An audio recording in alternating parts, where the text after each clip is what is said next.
నిన్నటి వీడియోలో కాకరకాయ పికిల్ మొదటి భాగం చూశాం కదా. ఈరోజు చివరి ప్రక్రియ చూద్దాం. ముందుగా నానబెట్టిన చింతపండును బాగా పిసికి గుజ్జు తీసుకోవాలి. అందులో ఉప్పు, కారం, వెల్లుల్లి రెబ్బలు, మెంతి పొడి, ఆవాల పొడి వేసి మిక్సీలో మెత్తగా గ్రైండ్ చేసుకోవాలి.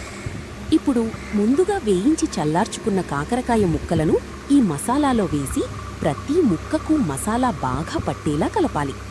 తర్వాత స్టవ్ పై ప్యాన్ పెట్టి తాలింపు సిద్ధం చేసుకుందాం. నూనె వేడయ్యాక ఆవాలు, పచ్చిశనగపప్పు, ఎండుమిరపకాయలు, ఇంగువ, వెల్లుల్లి రెబ్బలు, కరివేపాకు వేసి మంచి సువాసన వచ్చే వరకు వేయించాలి. తాలింపు పూర్తిగా చల్లారిన తర్వాత పచ్చడిలో వేసి బాగా కలిపితే చేదు తెలియకుండా కమ్మని రుచితో నోరూరించే కాకరకాయ పికిల్ రెడీ. ఇలాంటి సంప్రదాయ రుచులతో తయారైన పికిల్స్, పుడులు, టీ టైమ్ స్నాక్స్ మా లలితా సాయి పికిల్స్లో అందుబాటులో ఉన్నాయి. ఆర్డర్ల కోసం వాట్సాప్ 7416363935. మీకు ఏ పికిల్ కావాలన్నా మీకు నచ్చిన విధంగా కూడా తయారుచేసి పంపిస్తాము.